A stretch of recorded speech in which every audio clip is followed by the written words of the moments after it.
Me convertí en madre soltera adolescente a los 17 años porque básicamente estaba criando sola. Y después de estar en esa relación durante 2 años y medio, ahora estoy sola de nuevo. Una estrella de TikTok está en el centro de una escalofriante investigación de asesinato por encargo. La influencer Gaby González y su papá, un abogado de Florida, están acusados de planear matar al cantante pop Jack Avery, quien es el padre de la hija pequeña de Gaby. Es un caso que, según los investigadores, involucra pagos secretos, llamadas encubiertas y un impactante supuesto plan para hacer desaparecer al cantante de la boy band. Esto es On the Case, presentado por Law and Crime. Yo soy Chris Stewart.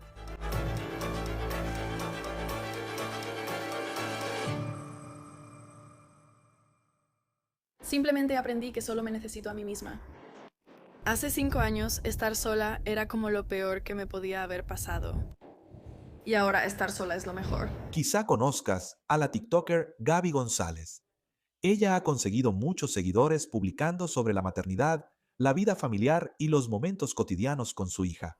Pero ahora, Gaby González y su padre, Francisco González, han sido arrestados en un caso que, según la policía, involucra un supuesto complot de asesinato por encargo. Y la supuesta víctima no era una persona al azar. Según los investigadores, el hombre al que supuestamente querían muerto era Jack Avery, el ex cantante de Why Don't We y el padre de la hija de 7 años de Gaby. Los documentos policiales afirman que Francisco González, quien también es abogado en Florida, supuestamente le dijo a alguien que sería, cito, más barato si Jack Avery estuviera muerto. Y los investigadores dicen que el caso no se quedó solo en palabras. Estas acusaciones también se remontan a hace aproximadamente 5 años, en 2021. Según declaraciones de testigos, registros bancarios e incluso una llamada telefónica encubierta del FBI, las autoridades creen que realmente hubo un intento de cometer un asesinato por encargo contra Jack Avery.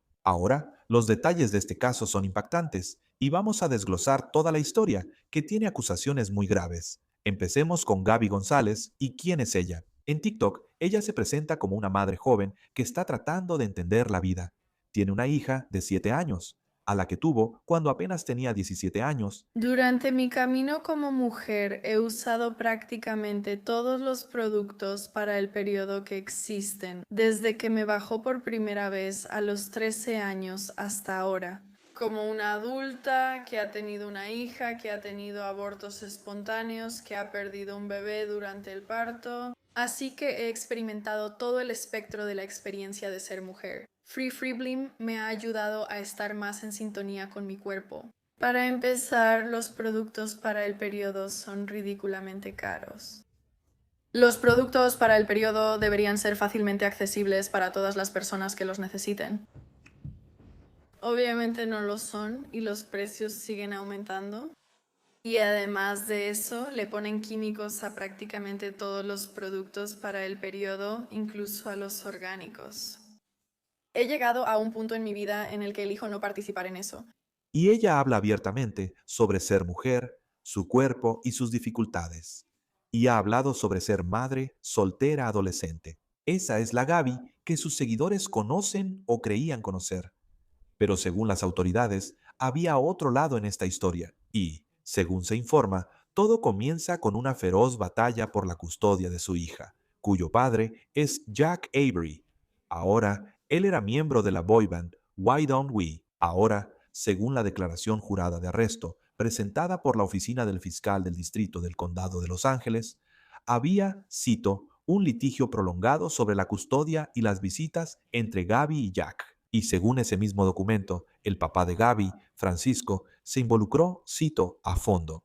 Los testigos describieron a Francisco como muy involucrado en la disputa por la custodia y hostil hacia Avery. Un testigo le dijo a los investigadores que Francisco dijo algo así como, cito, que sería más barato si Avery estuviera muerta.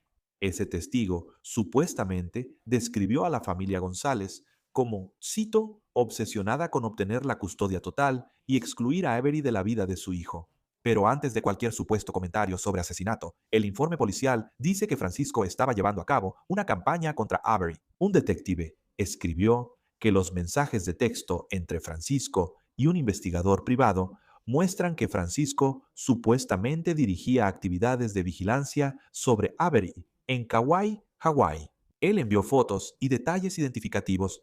Preguntó si Avery estaba bebiendo, fumando, solo o recibiendo ayuda, cualquier cosa que pudiera usarse en su contra en la corte. En una comunicación aparte, revisada por agentes federales, Francisco supuestamente habló sobre las acusaciones de que Avery tenía COVID. Recuerda, estamos de vuelta en 2021 en este punto, y él expresó la intención de que arrestaran a Avery si se presentaba para la visita e intentó involucrar a un contacto de las fuerzas del orden. Los investigadores también revisaron las comunicaciones del grupo familiar. En un intercambio del 22 de marzo de 2021, Francisco supuestamente escribió, cito, llama a Barca, nunca es demasiado temprano.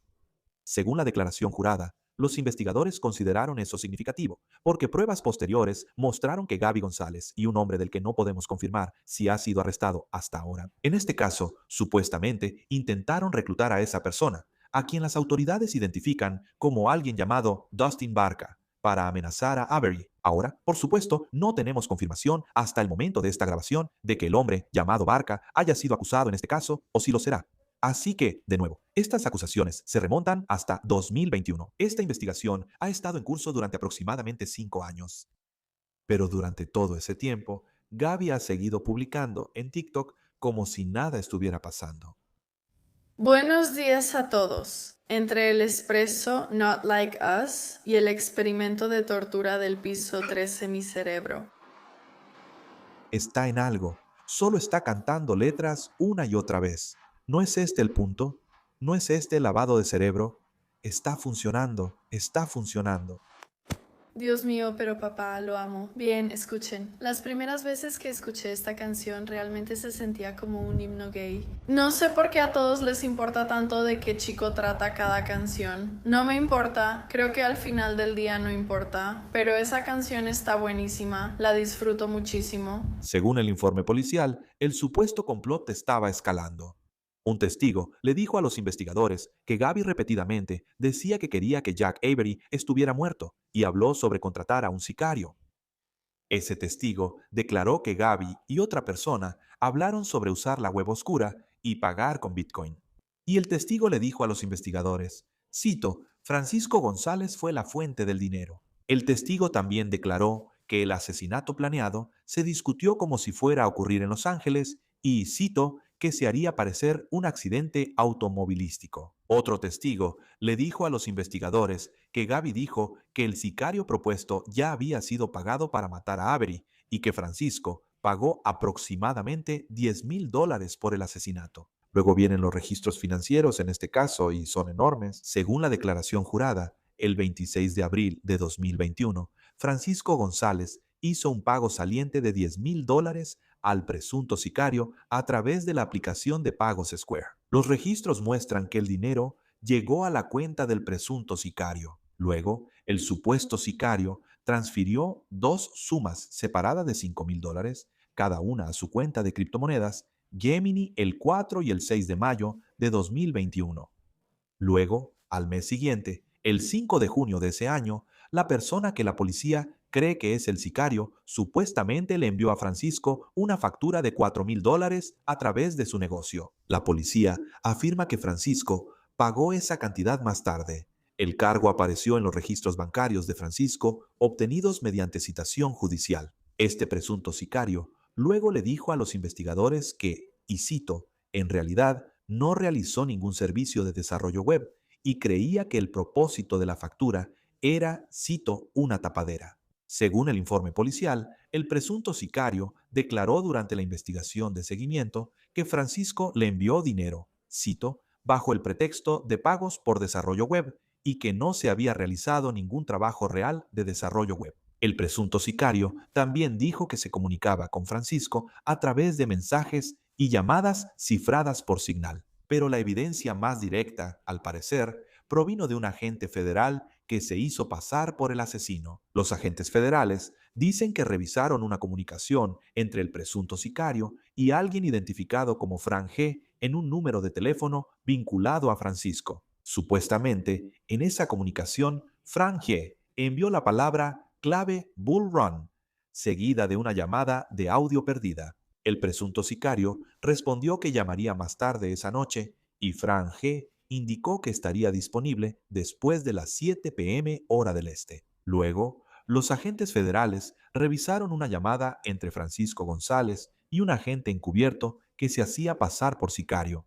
En esa llamada, según la declaración jurada que tenemos, Francisco utilizó referencias codificadas, incluyendo Bull Run, y mencionó un pago previo en Bitcoin y habló, cito, de verificar el objetivo y organizar el pago después de completar el trabajo. Los materiales de rastreo federales mostraron que el supuesto sicario financió pagos en criptomonedas asociados con la solicitud de asesinato por encargo. Según TMZ, Gaby fue arrestada la semana pasada en el condado de Humboldt, California, que está en el extremo norte de California, mientras abordaba un vuelo. Luego fue trasladada al condado de Los Ángeles y según los registros en línea del departamento del sheriff del condado de Los Ángeles, ahí es donde se encuentra actualmente detenida sin derecho a fianza. Está programado que sea presentada ante el tribunal el día que estamos grabando esto, martes, por conspiración para cometer asesinato. Ahora, en cuanto a su papá, Francisco González, fue arrestado al otro lado del país, en el condado de Seminole, Florida.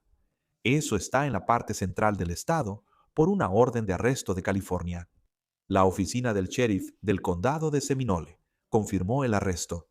Francisco sigue tras las rejas en Florida después de renunciar a su derecho a oponerse a la extradición a Los Ángeles, así que va a ir a la costa oeste. Ahora, aquí hay algo que también queremos agregar relacionado con Jack Avery. Es algo que encontramos y creemos que es muy notable. Encontramos un podcast en el que Avery apareció en septiembre de 2025, es el Zach Sang Show, y le cuenta a este podcaster lo que en ese momento parecía solo una historia increíble, que dos agentes del FBI llegaron a su puerta para notificarle sobre una conspiración, diciendo que alguien, cito, contrató a alguien para matarme. Ahora, no estamos seguros de que haya una conexión ahí, pero la coincidencia en el tiempo es extraña. Jack Avery no quiso dar más detalles sobre de qué dijo el FBI que trataba esta conspiración, ni sobre quién era la persona que supuestamente había contratado a alguien para intentar quitarle la vida. Pero sí nos pareció muy interesante. También habla con mucho cariño de Gaby González en este podcast. No de la manera en que hablarías de alguien que crees que podría estar tratando de contratar a alguien para quitarte la vida. Así que no está claro si él sabía que el FBI también estaba investigando a Gaby como parte de este supuesto complot de asesinato por encargo. Ahora se une a nosotros para hablar más sobre este caso el exfiscal federal y presidente de West Coast Trial Lawyers, Nima Romani. Siempre es un gusto tenerte aquí en Law and Crime. Esta investigación se remonta a 2021, según los documentos judiciales que tenemos. ¿Qué opinas de esa línea de tiempo? Chris, gracias por invitarme como siempre, no me sorprende. Entonces, lo que quieres hacer, especialmente en estos casos de asesinato por encargo o realmente en cualquier caso donde presentas cargos por conspiración o un delito similar que no se ha completado, es asegurarte de que tienes todo en orden. Obviamente, lo último que quieres es que alguien sea asesinado o, en el caso de los recientes ataques a algunos centros judíos en Nueva York, que alguien realmente sea víctima de un atentado con bomba, pero quieres tener suficiente evidencia. Y así, cuando vas a un juicio con jurado, sabes que esto no fue solo una exageración o algo que era realmente preliminar, que tienes un plan concreto premeditado y tienes suficiente evidencia para condenar, que es, creo, lo que pasó aquí. Y antes de que lleguemos a Gaby González y cómo podría verse el caso en su contra, todavía hay mucho que no sabemos en este momento. Francisco González, su padre, parece que las autoridades tienen las pruebas, tanto en sentido figurado como literal, en cuanto a algunas transacciones bancarias que se realizaron. Parece que hay algunas personas que también hicieron declaraciones de que él habló sobre contratar a un sicario. Sin duda tienes un presunto motivo, basado solamente en esta disputa por la custodia que ha estado ocurriendo durante algún tiempo. ¿Qué te llama la atención sobre cuál podría ser el caso en su contra? ¿Cuál será el meollo del asunto de aquí en adelante para probar, según los fiscales, que intentó contratar a un sicario o que quería matar a Jack Avery? Sí, no es raro, obviamente, que haya violencia o amenazas de violencia cuando se trata de una disputa por la custodia. Para cualquiera que esté viendo esto, nadie importa más que su propio hijo. Y, sabes, te puedo decir que mi esposa, por ejemplo, representa a niños en hogares de acogida. Y te puedo decir que algunas de esas audiencias en el Tribunal de Protección de Menores son más desagradables que el peor caso criminal que he manejado, donde alguien va a ir a prisión por el resto de su vida. O sea, le estás quitando el hijo a alguien. Así que lo hemos visto una y otra vez, donde alguien mata a su cónyuge, a su excónyuge, o intenta hacerlo por la custodia. Pero también hemos visto en algunos casos de alto perfil donde, ya sabes, los padres se han involucrado porque obviamente son los abuelos y también tienen sentimientos muy fuertes al respecto. Probablemente el caso de Dan Markel en Florida, algo que cubrimos extensamente aquí en Law and Crime, fue probablemente el ejemplo más reciente y notorio de eso. Pero no es raro que los abuelos o los padres del cónyuge también estén involucrados, que es lo que estamos viendo aquí. Es interesante porque uno de los presuntos, ya sabes, de las personas que supuestamente iban a ser sicarios o alguien a quien querían contratar en este caso, hablan de $10,000. Creo que se pagaron aproximadamente $10,000 por este supuesto asesinato. Y luego tienes a un testigo que dice que era para algún tipo de trabajo de desarrollo web que nunca se hizo. Cuando estás construyendo un caso como este, el hecho de que puedas probar como fiscal que, oye, el dinero fue a parar aquí, pero no para el fin al que supuestamente estaba destinado. ¿Cómo influye eso en la historia que vas a contarle a un jurado, si es que siquiera llega a ese punto? Entonces, Chris, estos casos se construyen principalmente de una de tres maneras, o usualmente de las tres. Obviamente, las intervenciones telefónicas. Si tienes las propias palabras del acusado, eso ayuda, ¿verdad? Mensajes de texto, llamadas telefónicas grabadas. Luego, lo siguiente mejor es un agente encubierto. En este caso, tenemos a un agente del FBI que se hace pasar, ya sabes, por alguien que podría ayudar con este asesinato. El tercero, que sigue siendo útil, pero creo que no tanto como los otros dos, son los testigos cooperantes, porque tienes personas que podrían, ya sabes, tener una motivación para mentir y salvarse a sí mismos. Ya sabes, a veces ellos mismos tienen antecedentes penales. Pueden ser desacreditados durante el contrainterrogatorio. Pero principalmente porque toda esta conducta realmente ocurre a puerta cerrada. Esas son las tres formas en que construyes este tipo de casos. Y para responder a tu primera pregunta, probablemente esa sea la razón por la que tomó tanto tiempo que te escucharan. ¿Qué pasa durante ese periodo de tiempo? Porque durante 5 años, si tienes a alguien que, ya sabes, está dispuesto a pagar dinero para matar a alguien, y luego obviamente este tema de la custodia aparentemente estuvo ocurriendo durante, ya sabes, un largo periodo de tiempo. Entonces, ¿qué está haciendo la policía para asegurarse de que esta persona realmente no lo lleve a cabo? Sí, o sea, esa realmente es la mejor pregunta, ¿no? Hemos visto en otros casos donde la policía ha tardado demasiado y hay un asesino o un posible asesino suelto. Sabes, tú y yo hemos hablado sobre el caso de David, por ejemplo, ¿no? Donde, ya sabes, alguien más fue encontrado muerto en septiembre y tomó muchos meses hacer un arresto y la gente fue bastante crítica. Creo que esa también es una crítica válida. Obviamente queremos que la policía haga bien su trabajo. Pero si hay alguien que es un posible asesino allá afuera, ya sabes, y permites que lleve a cabo un asesinato o un asesinato por encargo, quiero decir, eso es un gran problema si formas parte de las autoridades. Por otro lado, la demora también puede ayudar a la defensa. Les permite argumentar, mira, yo estaba realmente molesto. Esto fue en medio de una audiencia de custodia. Ya sabes, solo estábamos exagerando. No había un plan real para matarlo. Ya sabes, solo dije algo como, yo, ya sabes, espero que se muera. Y ya sabes, no puedo esperar a que alguien lo mate. Obviamente, esa no es la mejor posición en la que estar si eres la defensa. Pero si puedes argumentar, oye, realmente no pasó nada en el transcurso de 5 años, eso ciertamente es algo que puede resonar con el jurado. Es interesante porque Gaby González, ella obviamente para las personas que están en TikTok y en redes sociales, es una de esas influencers que tiene bastantes seguidores. Y en los documentos de arresto que tenemos relacionados con su papá, parece que están alegando que ella fue parte de esta conspiración, que quería que el padre de su hija muriera y que estaba de acuerdo. La están acusando de estar de acuerdo con lo que su papá quería hacer aquí y de pagar el dinero, pero no parece que ella haya sido la que pagó el dinero para hacerlo. Puede que ella haya dicho que quería que se hiciera, pero no parece, al menos por lo que tenemos hasta ahora, y veremos qué pruebas salen en su caso en California. Pero no parece que tengan las mismas pruebas que sí tienen contra su papá. ¿Qué necesitas probar en casos como este cuando hablas de conspiración, que no es solo alguien diciendo algo como, sí, me gustaría que ese tipo estuviera muerto, sino que realmente querían llevarlo a cabo? Sí, entonces, para una conspiración tienes que probar algunas cosas. Un acuerdo ilegal entre dos o más personas. Y tienes que probar un acto manifiesto, algo realmente sustancial para avanzar esa conspiración, ¿verdad? Así que, obviamente, cualquier tipo de pago o intento de pago a un sicario, eso es suficiente. Pero tienes razón.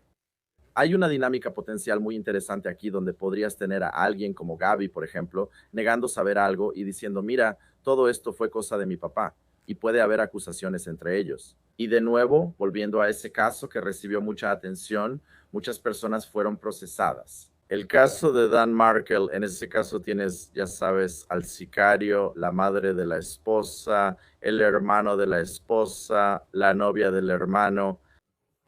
Todos fueron procesados en ese caso, excepto la esposa, quien realmente tenía más que ganar con, ya sabes, que el padre estuviera muerto en una disputa de custodia. Así que ciertamente es posible que algunos miembros de la familia estuvieran tomando las decisiones y fueran cómplices y que Gaby no lo supiera. Ya sabes, así que va a ser fascinante presentar una postura unida aquí y decir que no hubo conspiración y que esto fue una exageración, que no hubo actos manifiestos, defenderlo como un frente unido. O Gaby señala a su padre, lo cual sería potencialmente, ya sabes, obviamente algo que hemos visto antes, pero ciertamente algo donde no habría un frente unido y eso sería bastante perjudicial para su papá. ¿Sabes? Y quiero decir, hay tantas historias de las que hablamos donde uno se pregunta con un sospechoso, ¿cómo llegaste a este punto en tu vida donde querrías hacer esto, sin importar el crimen? Pero en los casos de asesinatos por encargo que he visto, siempre parece que son tan difíciles de llevar a cabo. Y es bueno que no suelen llevarse a cabo, pero hay tantas personas que saben de una conspiración y personas que podrían potencialmente ir y hablar con la policía. Como en este documento que estamos revisando, hay como 2 o 3 testigos. En uno de ellos dicen que, ya sabes, él quería que pareciera un accidente automovilístico. Quiero decir, esos detalles que salen, y es como si las autoridades tienen a todas estas personas hablando con ellos, como fiscal, ¿en cuántas direcciones diferentes puedes ir? Porque parece que no era un secreto tan grande para las personas que supuestamente estaban hablando con el FBI. Quiero decir, no hay duda, ¿verdad? Si le estás hablando a un desconocido sobre un asesinato por encargo y ese desconocido resulta ser un agente del FBI, ¿sabes? Ciertamente no eres el criminal más inteligente del mundo. Pero ya sabes, lo hemos visto una y otra vez donde las personas hacen cosas estúpidas y crean pruebas para implicarse a sí mismos, ¿verdad? Y ya sea que estén hablando de un asesinato, estén hablando de un asesinato por encargo con sus amigos y sus seres queridos, todos esos son testigos potenciales. Mira, y cuando llega el FBI, ya sabes, la gente tiende a hablar y eso parece ser lo que pasó aquí. Tienes miembros de su círculo interno que están testificando sobre cosas como la que mencionaste, ese pago de $10,000 que se disfrazó como servicios web, pero ya sabes, él nunca fue desarrollador web, ¿verdad? ¿Verdad? O sea, eso tenía la intención de ocultar el origen de los fondos, ¿verdad? O tienes a un agente encubierto, ¿verdad? O posiblemente tienes más pruebas. Obviamente, mira, estamos bastante al principio del caso, pero espero que, ya sabes, si tienes a alguien arrestado en otro estado sin derecho a fianza, es porque hay muchas pruebas aquí y alguien que va a ser extraditado a California. Y cuando hablas de este tipo de conspiraciones, al menos bajo la ley de California, te expones a la misma pena que si el objetivo de la conspiración se hubiera llevado a cabo. Así que estos son casos de 25 años a cadena perpetua, son muy serios en California. Solo porque no jales el gatillo y no sea un intento de asesinato, no quiero que las personas que están viendo piensen que un cargo de conspiración tiene menos importancia que eso. ¿Y cómo, para un abogado defensor, cuál es normalmente el enfoque en casos como este? Porque pienso que para Francisco González van a mostrar estos registros, van a mostrar los pagos en Bitcoin que dicen que tienen.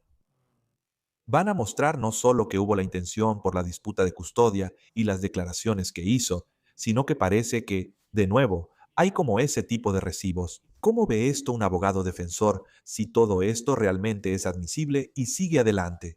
¿Cómo argumentas eso? No hay manera. Sí, Chris, creo que tienes que irte por una de tres opciones si eres Francisco. De nuevo, no creo que puedas señalar necesariamente a tu hija, aunque supongo que todo es posible. Pero suponiendo que solo estás defendiendo esto directamente, creo que la primera forma en que podrías hacerlo es decir que, ya sabes, no hubo ningún acuerdo ilegal, ¿verdad? O sea, eso es lo que necesitas para una conspiración. No puede ser solo una persona. Así que esa es una forma de defenderlo. No hay acuerdo, ¿verdad? Segundo, incluso si hay algún tipo de discusión, creo que intentas cambiar el enfoque y decir, mira, solo es una exageración, ¿verdad? Esta es una disputa de custodia acalorada. Sabes, personas que están fuera del estado y ya sabes cuando no ves a tu hijo y estamos hablando de, ya sabes, un niño de 7 años, quiero decir, eso vuelve loca a la gente. Eso no significa que realmente vayan e intenten matar a alguien, ¿verdad? Y que lo hagan parecer un accidente o lo que sea que la fiscalía esté alegando. O, ya sabes, la tercera opción, de nuevo, si no puedes llegar a alguna de esas dos, cambias de estrategia, te la juegas y dices, escucha, esto fue provocación policial. Sabes, no había una intención real de hacer esto hasta que el gobierno se involucró y de alguna manera coaccionó a alguien en una situación vulnerable para que hiciera un pago, ¿verdad? Así que creo que esa sería la manera en que lo defenderías. Ya sabes, uno, dos, tres, el acuerdo, la exageración y la provocación policial, si eres la defensa aquí. El papá de Gaby fue arrestado en Florida, en su primera comparecencia, creo que justo ahora, mientras estamos grabando esto aquí el martes. ¿Qué sigue en el proceso de aquí en adelante, ya que probablemente regresará a California para enfrentar cargos? Sí, lo que sigue en el proceso es, ya sabes, la extradición. Así que normalmente el único tema en la audiencia de Florida es la identidad. Obviamente hay una orden de arresto y bajo la cláusula de plena fe y crédito de la Constitución, los jueces en otros estados tienen que respetar esas órdenes. Así que realmente la pregunta para los jueces de Florida ¿es este Francisco González la misma persona que está nombrada en la orden de California? Si es así, entonces los gobernadores aprobarán la extradición y, ya sabes, Francisco será traído aquí a California, a la Corte Superior del Condado de Los Ángeles, y va a enfrentar cargos aquí. ¿Cómo influye eso en el caso de su hija también? Ya sabes, ¿eso sigue adelante? ¿O cómo interactúan los tiempos procesales cuando tienes dos casos que están relacionados pero son separados al parecer? Entonces la pregunta es, ¿van a ser unidos o van a ser separados? Normalmente la defensa pedirá la separación, especialmente en el caso de Gaby, ¿verdad? Aquí podrías tener defensas inconsistentes. Ya sabes, a la fiscalía le encanta juzgarlos a ambos juntos. Eso ayuda a ensuciarlos, ya sabes, y aporta más pruebas al caso. Y va a ser más difícil para los miembros del jurado, potencialmente, ya sabes, absolver a ambos. Puede que condenen al menos a uno. Así que normalmente a la fiscalía le gusta unir estos casos y a la defensa le gusta que se separen. Normalmente, especialmente en estos delitos graves, los jueces separan los casos, permiten que se escuchen por separado, porque si hay algún perjuicio para el acusado bajo la sexta enmienda, ya sabes, quieres pecar de cauteloso, especialmente en un caso como este que probablemente avanzará y terminará en una apelación. Sí, y veremos qué pasa después. Obviamente, están surgiendo algunas acusaciones impactantes que involucran a personas bastante prominentes en el mundo de la música y las redes sociales. El exfiscal federal, presidente de West Coast Trial Lawyers, Nima Ramani. Siempre es un gusto tenerte en Law and Crime. Gracias por acompañarnos hoy para hablar de este tema. Gracias por invitarme, Chris. Espero volver a estar aquí muy pronto. Eso es todo por hoy en On the Case, presentado por Law and Crime. Suscríbanse a nuestro canal en YouTube y Spotify. Y ahora también estamos transmitiendo en Peacock. Soy Chris Stewart. Nos vemos la próxima vez.